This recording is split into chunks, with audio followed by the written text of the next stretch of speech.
ಎಲ್ಲರಿಗೂ ಬೆಳಕಿನ ಅಮೃತಧಾರೆ ಕಾರ್ಯಕ್ರಮಕ್ಕೆ ಸ್ವಾಗತ ಸುಸ್ವಾಗತ. ಇದು 3ನೇ ವಾರ. ರಾಘವೇಂದ್ರ ಸರ್ ನಮಗೆ ಒಂದು ಅವಕಾಶ ಮಾಡಿಕೊಟ್ಟಿದ್ದಕ್ಕೆ ರಾಘವೇಂದ್ರ ಸರ್ಗೂ ನನ್ನ ತುಂಬ ಹೃದಯದ ಧನ್ಯವಾದಗಳು ಸರ್. ಇಲ್ಲಿ ಸೇರುವಂತ ಎಲ್ಲ ನನ್ನ ಅಕ್ಕ ತಂಗಿಯರಿಗೂ ಅಣ್ಣ ತಮ್ಮಂದಿರಿಗೂ ಈ ರವಿರಾಜ್ ಮಾಡುವ ಅನಂತ ನಮಸ್ಕಾರಗಳು. ಆನಂದ್ ಸರ್ ಮಂಗಳೂರಿನವರು. ಅವ್ರು ಹೇಳಿದ್ರು, ಎಂತದ ಮಾರಾಯರೇ ನೀವು ಸ್ಟೇಜ್ ಮೇಲೆ ಸೊಳೆ ಮಗ ಆಡುವುದುಂಟು, ಯಾಕ್ರಿ ಸರ್ ಅನ್ಬಾರ್ದನ್ರಿ ಅಂದೆ. ಸೊಳೆ ಮಗ ಅಂದ್ರೆ ಏನಂತ ಗೊತ್ತಾ, ನಿಮ್ಮ ತಾಯಿಗೆ ಬೇದಂಗೆ. ಹೌದು, ಅದು ನನಗೂ ಗೊತ್ತು. ಸೊ ನನಗಷ್ಟಲ್ಲ, ನಮ್ಮ ಸುತ್ತ ನಮ್ಮ ಮಗು ಗೊತ್ತದ.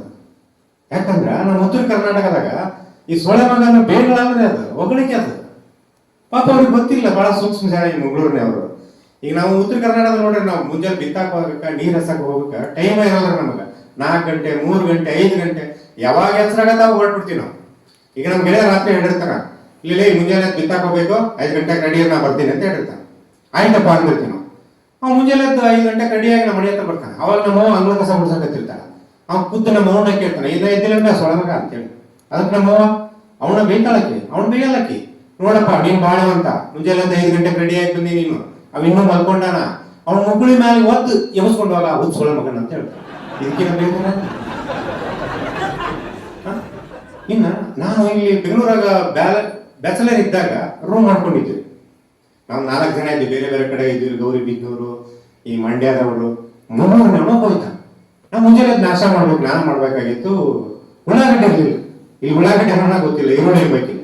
ಹೋಗಪ್ಪ ಅಲ್ಲಿ ಈರುಳ್ಳಿ ತಗೊಂಬ, ಅಲ್ಲೇ ನಮ್ಮ ರೂಮಿನ ಮಗ್ಲಕ್ಕ ಒಂದು ಅಂಗಡಿ ಇತ್ತು, ಅಲ್ಲಿ ಹೋಗಿ ತಗೊಂಬ ಅಂತ ಹೇಳಿದ. ಅವ್ನು ಹೋದನ್ರಿ, ಅರ್ಧ ಗಂಟೆ ಆದ್ರೂ ಬರ್ಲಿಲ್ಲ ಅವನು.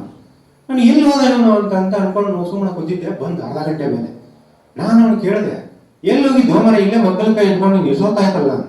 ನಾನು ಅಲ್ಲಿ ಹೋಗಲಿಲ್ಲ, ಬೇರೆ ಅಂಗಡಿಗೆ ಹೋಗಿದ್ದುಂಟು. ಯಾಕೆ ಇಲ್ಲಿ ಇರ್ಲಿಲ್ಲ? ಇತ್ತು, ಉಂಟು, ನಾನು ಇಲ್ಲಿ ತರಲಿಲ್ಲ. ಯಾಕೆ ಅಂತಿದ್ದೆ. ಅವನಿಗೆ ನನ್ನ ದೊಡ್ಡ ಗಲಾಟೆ. ಏನಕ್ಕೆ ಗಲಾಟೆ ಆಯ್ತು? ಅಲ್ಲಿ ನೋಡಿದರೆ 15 ರೂಪಾಯಿ ಕೆಜಿ, ಇವನಿಗೆ ಹೇಳ್ತಾನೆ 20 ರೂಪಾಯಿ ಕೆಜಿ ಅಂತ. ನನಗೆ ಮಂಡಿ ಬಿಸಿ ಉಂಟು ಮನೆಯನ್ನೇ, ಅದಕ್ಕೆ ನನಗೆ ಬಾಯಿಗೆ ಬಂದಂಗೆ ಬೈದುದುಂಟು. ಇನ್ನು ಮತ್ತೆ ನನ್ನ ತಲೆ ಎತ್ತಿ ನೋಡೋದ್ರೆ ಹಂಗ ಬೈದುದುಂಟು. ನಾನು ಅನ್ಕೊಂಡೆ, ನಾವು ಉತ್ತರ ಕರ್ನಾಟಕದ ಆಯಷ್ಟು ಬೇಗಗಳನ್ನು ಕುಡಿದ್ವಿ, ನನಗಿನ ಬೈತಾನ ಇವನು, ಏನಂತ ಬೈದ್ವಿ. ಇನ್ನು ಮತ್ತೆ ನನ್ನ ತಲೆ ಎತ್ತಿ ನೋಡೋದಿಲ್ಲ, ಅವನು ಹಂಗ ಬೈದುದುಂಟು ಅವನಿಗೆ. ಹೌದಾ, ಏನಂತ ಬೈದು ಹೇಳೋಣ. ನಾನು ಅವನಿಗೆ ಬೈದೆ, ಏ ಮಂಗ ನಿನಗೆ ಮಂಡ್ಯ ಸರಿ ಉಂಟಾ ಅಂತ ಬೈದೆ. ಅಯ್ಯೋ ನನ್ನ ಶಿವನೇ, ನಮ್ಗೆ ಏ ಮಂಗ ನಿನಗೆ ಕುಂಡಿ ಸರಿ ಉಂಟಾ ಅಂದ್ರೆ ನಮ್ಗೆ ಸಿಟ್ಟು ಬರೋದಿಲ್ಲ. ಅವ್ನು ಮಂಡ್ಯ ಸರಿ ಉಂಟಾ, ಟ್ಯೂಸ್ಡೇ ಸರಿ ಉಂಟಾ ಅಂದ್ರೆ ನಮ್ಗೆ ಯಾವ್ದು ಹತ್ತುದಲ್ರಿ ಇದಿಲ್ಲ. ಯಾಕಂದ್ರೆ ಪಾಪ ಅವ್ರಿಗೆ ಬೈಯಕ್ಕೂ ಬರೋದಿಲ್ಲ, ಮಾತಾಡಕ್ಕೂ ಅಂತ ಬಹಳ ಸೂಕ್ಷ್ಮ ಅವರು. ನನ್ನ ಮನೆ ಮೆಜೆಸ್ಟಿಕ್ ಇಂದ ಯಲಹಂಕ ಬರಾಕತ್ತಿದ್ದೆ. ನನ್ನ ಮಗ್ಳಿಗೆ ಒಬ್ಬರು ಕುಂತಿದ್ರು. ನಮ್ಮ ಉತ್ತರ ಕರ್ನಾಟಕ ಮಂದಿದ್ ಹೆಂಗಂದ್ರೆ ಸುಮ್ಮನೆ ಕುಂದ್ರು, ನಮ್ಮ ಮಗ್ಳು ಕುಂತಾರ ಮಾತಾಡ್ಸೋದು, ಪರಿಚಯ ಮಾಡ್ಕೊಳ್ತಾನ. ಯಾವ ಸರ ಅಂತಂದೆ. ನನ್ನ ಮಂಗಳೂರು. ಹೌದ್ರಿ, ನಿಮ್ಮ ಹೆಸರು? ನನ್ನ ಆನಂದ ಭಾಯಿ.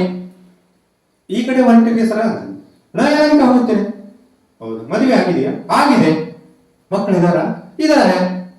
ಎಷ್ಟು ಜನ? 2.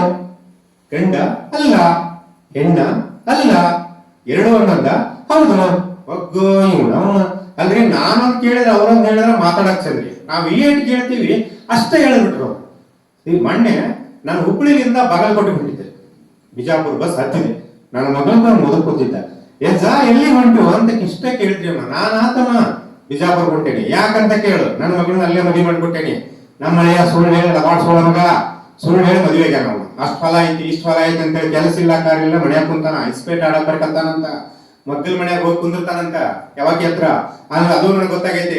ಈಗ ಹೋಗ್ತೇನೆ, ಮರ್ಯಾದೆಯಿಂದ ಹೇಳ್ತೀನಿ ತಮ್ಮ. ಅವ್ ಕೇಳಿದ್ರೆ ಸರಿ, ಕೇಳಿಲ್ಲ ಅಂದ್ರೆ ನನ್ನ 4 ಜನ ಗಂಡು ಮಕ್ಕಳು ಫೋನ್ ಮಾಡಿ ಕಳಿಸ್ತೀನಿ. ಅವನ ಕೈಯ ಕಾಲ ಮುರಿದ್ಬಿಟ್ಟು ಬದುಕೊಂಬಂದ್ ಮನ್ಯಾಗ ಸಾಕ್ತಿವಿ. ಹೆಂಗಾದ್ರೂ ನಾವ ಸಾಕ್ತಿವಲ್ಲ, ಹಂಗಾಗಿ ಸಾಕ್ತೀನಿ. ಯಪ್ಪ ಕೈ ಮುಗಿತಾನೆ ಅಪ್ಪ, ನನ್ನ ಸ್ಟಾಪ್ ಬಂದು ಬಾಗಲಕೋಟೆ ಇಳ್ಕೋತೀನಿ ಅಂತ. ತಡೀತಮ್ಮ, ಇನ್ನ ನನ್ನ ತಮ್ಮನ ಸ್ಟೋರಿ ಐತಿ ಅಂದ. ನೋಡ್ರಿ, ನಮ್ಮ ಉತ್ತರ ಕರ್ನಾಟಕದಾಗ ಒಂದ್ ಹೇಳಿದ್ರೆ 100 ಭಾಷೆ ಹೇಳೋರು ನಮ್ಮ ಉತ್ತರ ಕರ್ನಾಟಕ. ಏಟ್ ಮಾತಾಡ್ತೀವಿ ಆಟ ಮಾತಾಡೋರು ಮಂಗಳೂರು. ಇನ್ನು ಈ ಮಂಗಳೂರು ಹುಡುಗನಿಗೆ ಧಾರವಾಡ ಹುಡುಗಿಯನ್ನ ಮದುವೆ ಮಾಡ್ಕೊಡ್ಬಾರ್ದು. ಹಿಂಗ ಒಂದು ಮೊನ್ನೆ ಲಗ್ನ ಆಗ್ಬಿಡತ್ರಿ. ನನ್ಗೆ ಹೇಳ, ನಮ್ ಪರಿಚಯ ನೋಡಿದೆ, ಮಂಗಳೂರು ಹುಡುಗ, ಧಾರವಾಡ ಹುಡುಗಿ. ಊರಿಗೆ ಒಂದು ಹುಡುಗಿ ಕರ್ಕೊಂಡು ಹೋಗ್ಬೇಕು. ಹುಡುಗಿ ತಂದಿ ಬಸ್ ಹತ್ತಿಸಿ ಡ್ರೈವರ್ ಕೇಳಿದೆ, ಎಷ್ಟೊತ್ತಿಗೆ ತಲುಪುತ್ತೆ? ಒಂದು 5 ಗಂಟೆ ಆಗತ್ತೆ ಅಂತ ಹೇಳಿದ ಡ್ರೈವರ್. ಇವನು 5 ಗಂಟೆಗೆ ಫೋನ್ ಬರ್ಲಿಲ್ಲ. ಫೋನ್ ಮಾಡ್ಬಿಟ್ಟ ಹಳೆಯ ಅಂದ್ರೆ ಮುಟ್ಟಿದ್ರ ಅಂತ ಕೇಳಿದ. ಇವಾಗ ಬರೋದುಂಟು, ಇನ್ನೂ ಬಸ್ ಸ್ಟಾಪಲ್ಲಿ ಉಂಟು, ಮನೆಗೆ ಹೋಗಿ ಮುಟ್ಟುತ್ತೇನೆ ಅಂತ. ಯಪ್ಪ, ಊರಿಗೆ ಮುಟ್ಟಿದ್ರ ಅಂತ ಕೇಳಿರೋದ್ರಿ, ನೀವು ಹುಡುಗಿ ಮುಟ್ಟಿದೆ ಅನ್ನಂಗ ಆಗ್ಬಿಟ್ಟದ್ರಿ. ಇನ್ನ ನಂದು ಲವ್ ಮ್ಯಾರೇಜ್. ಇಲ್ಲೇ ಬೆಂಗಳೂರಿಗೆ ಬಂದು ಇಲ್ಲೇ ಲವ್ ಮ್ಯಾರೇಜ್ ಆಗ್ಬಿಟ್ಟೆ ನಾನು. ನಮ್ಮ ಅತ್ತೆ ಕೇಳ್ತಿದ್ರು ಅಂದ್ರೆ ನಿಮ್ಮ ಊರಿಗೆ ಕರ್ಕೊಂಡು ಹೋಗ್ರಿ, ನಿಮ್ಮ ಊರಿಗೆ ಕರ್ಕೊಂಡು ಹೋಗ್ರಿ ಅಂತ. ನಾನು ಆಯ್ತು ಕರ್ಕೊಂಡು ಹೋಗ್ತೀನಿ ಕರ್ಕೊಂಡು ಹೋಗ್ಲಿಲ್ಲ, ಊರಿಗೆ ಕರ್ಕೊಂಡು ಮಾಡಿ ಹೇಳಿದೆ. ಹಿಂಗ ನಮ್ಮ ಅತ್ತಿ ಬರ್ತೀನಿ ಅಂತಾಳೆ ಊರಿಗೆ, ಕರ್ಕೊಂಡ್ ಬರಲ್ಲ. ಆಯ್ತಪ್ಪ ಕರ್ಕೊಂಬ, ಏನು ತೊಂದರೆ ಇಲ್ಲ ಕರ್ಕೊಂಬ. ನಾನು ನನ್ನ ಹೆಂಡತಿ ತಂಗಿ ನಮ್ಮ ಅತ್ತಿ ಎಲ್ಲರೂ ಸೇರಿ ರಾತ್ರಿ ಬಸ್ ಹತ್ತಿದ್ವಿ, ಮುಂಜಾನೆ ಎದ್ದು ಊರಿಗೆ ಹೋದ್ವಿ. ನಾವೆಲ್ಲ ಹಳ್ಳಿಯಾಗ ಉತ್ತರ ಕರ್ನಾಟಕದ ಹಳ್ಳಿಯಾಗ ಮುಂಜಾನೆ ಎದ್ದು ಹೊಲಕ್ಕೆ ಹೋಗ್ಬಿಡ್ತಾವ್ರೆ ಎಲ್ಲ. ನಾವು 4 ಮಂದಿ ಅಷ್ಟೇ ಮನೆಗಿದ್ದೀವಿ. ನನಗೂ ಮುಂಜಾನೆ ಎದ್ದು ಕುಂತ್ಕೊಂಡು ಸಾಕಾಗೋಯ್ತು. ಸಾಯಂಕಾಲ ಚರ್ಗಿ ತಗೊಂಡು ಹೋಗ್ಬರೋಣ ಅಂತೇಳಿ ಎದ್ದು ಹೊಂಟಿದ್ದೆ ನಾನು. ನನ್ನ ಹೆಂಡತಿ ಕೇಳಿ ಎಲ್ಲಿಗೆ ಹೊಂಟೆ, ಚರ್ಗಿ ತಗೊಂಡು ಹೋಗ್ಬರ್ತೀನಿ, ನಮ್ಮ ತಂಗಿನೂ ಕರ್ಕೊಂಡು ಹೋಗ್ರಿ ಅಂತ. ನನಗೆ ಖುಷಿ ಆಗೋಗ್ಬಿಡ್ತು. ಎಷ್ಟು ಒಳ್ಳೆಯದಲ್ಲ ನನ್ನ ಹೆಂಡತಿ, ಕಳಿಸ್ಕೊಡು ಅಂತ. ಅದಕ್ಕೆ ನಮ್ಮ ಮಾತಿಗೆ ಬರ್ತೀನಿ, ಹಳೆಯಂದ್ರೆ ನಾನು ಬರ್ತೀನಿ, ಬೆಳಗ್ಗೆಯಿಂದ ಕೂತು ಸಾಕಾಗೋಗಿದೆ, ನಾನು ನಿಮ್ಮ ಜೊತೆಲಿ ಬರ್ತೀನಿ, ನೀವು ಬರ್ತೀರ ನನ್ನ ಜೊತೆಲಿ? ಹಾ ಹೌದು, 2 ನಿಮಿಷ ತಡ್ರಿ, ಸೀರೆ ಚೇಂಜ್ ಮಾಡಿ ಬರ್ತೀನಿ. ಏನೋ ನಾನು ಪಿಕ್ನಿಕ್ಗೆ ಹೊಂಟೆ ನಾನಲ್ಲಿ. ಇನ್ನ ನಾನು ಮುಂಜಾನೆ ಎದ್ದು ಹೊಲಕ್ಕೆ ಹೋಗ್ಬಿಟ್ಟೆ. ಮಾರನೇ ದಿವಸ ಬೆಳಗ್ಗೆ ಹೊಲಕ್ಕೆ ಹೋಗ್ಬಿಟ್ಟೆ. ನಾನು ನಮ್ಮ ಅತ್ತೆ ನನ್ನ ಹೆಂಡತಿ ತಂಗಿ. ನನ್ನ ಹೆಂಡತಿ ಕೇಳಿದ್ರೆ ನಾನು ಬರಲ್ಲ, ನಾನು ಮನೇಲಿ ಇರ್ತೀನಿ. ನಮ್ಮ ಮನೇಲಿ ಇದ್ದು ನಾವು ಎಮ್ಮೆಗೊಡ್ಡು ಹಸು ಎಲ್ಲ ಸಾಕಿದ್ವಿ. ಆ ಎಮ್ಮೆಗೊಡ್ಡು ಅಂಬ ಅಂತ ಒದರ್ತಾ ಇತ್ತು. ಅದಕ್ಕೆ ನಮ್ಮ ಅವ್ವ ನನ್ನ ಹೆಂಡತಿ ಕೇಳು, ಏನ್ ಕಿವಿ ಕೇಳಿಸೋಲ್ಲ ನೀನು, ಅಷ್ಟು ಒದರ್ತೈತೆ ಎಮ್ಮೆಗೊಡ್ಡು, ಅದಕ್ಕೊಂದು ಸ್ವಲ್ಪ ಮೇವು ಹಾಕಿ ಬಾ ಅಂತ. ನಾನು ಹೆಂಡತಿ ಗಾಬರಾಗೋಗ್ಬಿಟ್ಟವ್ರೆ. ಯಾಕಂದ್ರ ಅದಕ್ಕೆ ಮೇವು ಅಂದ್ರೆ ಗೊತ್ತಾಗಿಲ್ಲ. ಎಮ್ಮೆ ಅಂದ್ರೆ ಗೊಬ್ಬರ ಅಂದ್ರೆ ಎಮ್ಮೆ. ಯಾಕಂದ್ರೆ ಬೆಂಗಳೂರು ಹುಟ್ಟಿ ಬೆಳೆದ್ರೆ ಇನ್ನೇನು ಗೊತ್ತಿರುತ್ತೆ, ಹಳ್ಳಿದ್ದು ಏನು ಗೊತ್ತಿರೋದಿಲ್ಲ. ಮೇವು ಅಂದ್ರೆ ಏನಂತ ಗೂಗಲ್ ಎಲ್ಲ ಚೆಕ್ ಮಾಡ್ಬಿಟ್ಟಾಡುದು, ಏನು ಸಿಕ್ಕಿಲ್ಲ. ಹೊರಗೆ ಹೋಗಿ ನಿಂತಾಳ. ನಮ್ಮ ಯಾಕೆ ನಿಂತಾಳೆ ಎಷ್ಟೊತ್ತಾದ್ರು ಅಂತ ಕಿಡಿಕೆ ನೋಡಕತ್ತಾಳ. ಅದು ಏನೋ ಗೊತ್ತಾಗೋದು, ಸುಮ್ಮನೆ ನಿಂತು ನೋಡಕತ್ತಾಳ ಆ ಕಡೆ ಈ ಕಡೆ. ಆ ಕಡೆಯಿಂದ ಒಂದು ಹುಡುಗ ಬಂದೈತಿ. ಅಪ್ಪ ಬಾಯಲ್ಲಿ ಬಂದ ನೋಡಿ, ಏನಕ್ಕ ಮೇವು ಅಂದ್ರೆ ಏನು? ಇಲ್ಲೇ ಐತಲ್ರಿ, ಯಾಕಂದ್ರೆ ಇದಾರೆ ಮೇವು ಅಂತೇಳಿ ಗೊಂಜಾಳದಲ್ಲಿ ಬಿದ್ದು ತೋರ್ಸಾನ. ಆ 2 ಗೊಂಜಾಳದಲ್ಲಿ ತಗೊಂಡೋಗಿ ಇನ್ನೇನು ಎಮ್ಮೆಗುಡಿಗೆ ಹಾಕಕ್ ಹೋಗಲ್ಲ. ಅದು ಅಂಬ ಅಂತಂದ್ರೆ ನೊರೆ ಸುರಿತಾ ಇತ್ತು ಬಾಯಿಯಿಂದ. ಆಕೆ ಹಾಕ್ಲಿಲ್ಲ, ವಾಪಸ್ ಬಂದ್ಬಿಟ್ಟ. ನಮ್ಮ ಕಿಟಕಿ ನೋಡಕತ್ತಾಳಲ್ಲ, ಯಾಕೆ ಈ ಎಮ್ಮೆಗುಡಿಗೆ ಮೇವು ಹಾಕ್ಲಿಲ್ಲ ಅಂತ ಕೇಳಿದ್ರೆ, ಇಲ್ರಿ ಅಂತ ಅದು ಈಗ ಬ್ರಷ್ ಮಾಡ್ಕೊಂಡ್ರಿ, ಇನ್ನೂ ಬಾಯಿ ತೊಳ್ಕೊಂಡಿಲ್ಲ, ಬಾಯಿ ತೊಗೊಂಡ್ಮೇಲೆ ಹಾಕೋಣ ಅಂತ ಬಂದೆ. ನೀವು ಸಿಟಿ ಒಳಗೆ ಬೆಳೆದಿದ್ದು ಹಳ್ಳಿ ಕಡೆ ಏನು ಗೊತ್ತಿರಲಿಲ್ಲ. ಇನ್ನ ನಮ್ಮ ಊರಾಗ ನೀರಿಂದ ಅತಿ ಸಸಿ ಜಗಳ ನಡೆದಿರೋ ಸ್ಟೋರಿ ಇದು. ಇವಾಗ ಮೀನಾಕ್ಷಿ, ಇವಾಗ ಕಮಲ, ಇಬ್ರು ನಮ್ಮ ಊರು ಸಸ್ಯಂದ್ರ. ನಮ್ಮ ಮನೆ ಮುಂದಡೆ ಒಂದು ಬೋರ್ ಐತಿ. ಆ ನೀರಿಗೆ ಸಲುವಾಗಿ ನೀರಿಗೆ ಬರ್ತಾ ಇದ್ರು. ನೀರಿಗೆ ಬಂದಾಗ ಈಕಿ ಕಮಲ ಕೇಳಿದ್ರು ಮೀನಾಕ್ಷಿನ, ನೀನು ಮೀನಾಕ್ಷಿ ಅಲ್ವಾ? ಹೌದು ನಾನು ಮೀನಾಕ್ಷಿ. ಏನು ಹಿಂಗಾಗೋಗ್ಬಿಟ್ಟಿದ್ಯಾ, ಏನಾಗಿದ್ದೀನಿ? ಯಾಕೆ ಮೊದಲು ಗುಡ್ಗುಂಡಕ್ಕಿದ್ರು ಈಕಿ ಮೀನಾಕ್ಷಿ, ಸಣ್ಣಗಾಗೋಗ್ಬಿಟ್ಟಿದ್ದು. ಅಲ್ಲ ಮದುವೆ ವಸ್ತ್ರಲ್ಲಿ ಗುಡ್ಗುಂಡಕ್ಕಿದ್ದಿ, ಸಣ್ಣಗಾಗಿಯಲ್ಲ, ಯಾಕೆ ಹುಷಾರಿಲ್ಲ ಅವನು? ಇಲ್ಲ ಕಡೆ ಚೆನ್ನಾಗಿದ್ದೀನಿ, ಆರಾಮಾಗಿದ್ದೀನಿ, ಮನೆಯಿಂದ ಇರ್ತಲ್ಲ 1000 ಪ್ರಾಬ್ಲಮ್ ಇರ್ತಲ್ಲ, ಅದಕ್ಕೆ ಹಿಂಗಾಗಿ. ಹೌದಾ, ಯಾಕೆ? ಗಂಡಿನ ಕಾಟನ? ಇಲ್ಲ, ಗಂಡ ದೇವರಂತ ನನ್ನ ಗಂಡ, ಮಾವನ ಕಟನ, ಮಹಾ ಬಸವಣ್ಣ ಇದ್ದಾಗ. ಮತ್ತೆ ಮೈದುಗಳು ನಾದಿನಿಗಳು ಕಟನ. ನನ್ನ ಮೈದ್ನ ನಾದಿ ಬಂಗಾರ, ಗಟ್ಟಿ ಬಂಗಾರ ಇದ್ದಾಗ. ಮತ್ತೆ ನಿಮ್ಮ ಅತ್ತಿನ ಕಟನ, ಆ ಕತ್ತೆದ ದೊಡ್ಡ ಸಮಸ್ಯೆ ಆಗಿರೋದು. ಅಷ್ಟೊತ್ತಿಗೆ ಅವ್ರ ಅತ್ತಿ ಬರ್ತೆ ಏನಂತೆ ಅಂತ ನಮ್ಮ ಅತ್ತೆ ಕೂಗ್ತಾ ಇದ್ದಾಳ. ಇನ್ನೊಂದ್ಸರಿ ಸಿಗ್ತೀನಿ ಅವಾಗ ಹೇಳ್ತೇನೆ ಅಂತ ಹೇಳಿ ಆಕಿ ಪಡಿಗೆ ಯಾಕೆ ಹೋದ್ಲು, ಈಕಿ ಪಡಿಗೆ ಈಗ ಹೋದ್ಲು. ಮುಂದೆ 2 ತಿಂಗಳವರೆಗೂ ಹೀಗೆ ಭೇಟಿನ ಆಗಲಿಲ್ಲ. 2 ತಿಂಗಳಾದ್ಮೇಲೆ ಮತ್ತೆ ನೀರಿಗೆ ಬಂದಾರಲ್ಲೇ. ಅವಾಗ ಕೇಳಿದ್ಲಿಕ್ಕೆ ಕಮಲ, ಏನ ಮೀನಾಕ್ಷೆ ನಿಮ್ ಕತ್ತೆ ಏನ್ ಮಾಡಕತ್ತಿತ್ತು?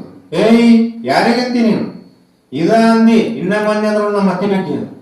ಅಲ್ಲ ಕಣೆ, ನೀನೇ ಹೇಳ್ದಿಲ್ಲ ಅವತ್ತು ನಮ್ ಕತ್ತೆ. ಆವತ್ತೇನೆ ಹೇಳಿದ್ದೆ, ಈಗ ಅಣ್ಣಕ್ ಹೋಗ್ಬೇಡ, ನಮ್ಮ ಅತ್ತೆ ಬಹಳ ಒಳ್ಳೆಯವರು, ದೇವರ ಹೋಗ್ಬೇಡ. ಅಲ್ಲ ಕಣೆ, 2 ತಿಂಗಳದಾಗ ದೇವ್ರಾಗ ಹೋಗ್ಬಿಟ್ರ, ನೀನೇ ಹೇಳ್ತಿದ್ದೆ ಕತ್ತೆ ಗೀತಿ ಅಂತ. ಯಾಕೆ ಏನ್ ಚೇಂಜ್ ಆಗ್ಬೇಕು ಮನ್ಯಾಗ? ಇಲ್ಲ ಕಣೆ, ನಮ್ಮತ್ತೆ ಸತ್ತೋದ್ರಲ್ಲ. ಹೌದಾ, ಏನಾಗಿತ್ತೆ? ಗಟ್ಟುಮುಟ್ಟಾಗೆ ಇದ್ರಲ್ಲ, ಏನಾಯ್ತು? ಇಲ್ಲ, BP, ಶುಗರು, ಮಂಡಿ ನೋವು, ಡಾಕ್ಟ್ರಿಗೆ ತೋರಿಸಿದ್ವಿ, ವಾಕಿಂಗ್ ಮಾಡ ಅಂತ ಹೇಳಿದ್ರು. ನಮ್ಮ ತೋಟದಲ್ಲಿ ವಾಕಿಂಗ್ ಮಾಡಕ್ ಹೋಗಿದ್ರು. ಬಾವಿ ಐತಿ, ನಮ್ಮ ಬಾವಿ ತೋಟದಾಗ ಗೊತ್ತಲ್ಲ, ಆ ಬಾವಿ ಕಾಲು ಜಾರಿ ಬಿತ್ತು, ಸತ್ತೋದ್ರು. ಅದಕ್ಕೆ ಕಮಲ ಏನಾದ್ರೂ ಇಷ್ಟವಂದಿ ಕಣೆ. ನಮಗೂ ಐತಿ, ನನ್ನ ಹತ್ತಿನೂ ಐತಿ, ಅದಕ್ಕೂ ಮಂಡಿ ನೋವು ಐತಿ, BP, ಶುಗರ್ ಐತಿ, ಡಾಕ್ಟರ್ ತೋರ್ಸೇವಿ, ವಾಕಿಂಗ್ ಮಾಡ ಅಂತ ಹೇಳಾರ. ನಮ್ ತೋಟಕ್ಕ ವಾಕಿಂಗ್ ಹೋಗತಿ, ತೋಟದಾಗ ಬಾವಿ ಐತಿ.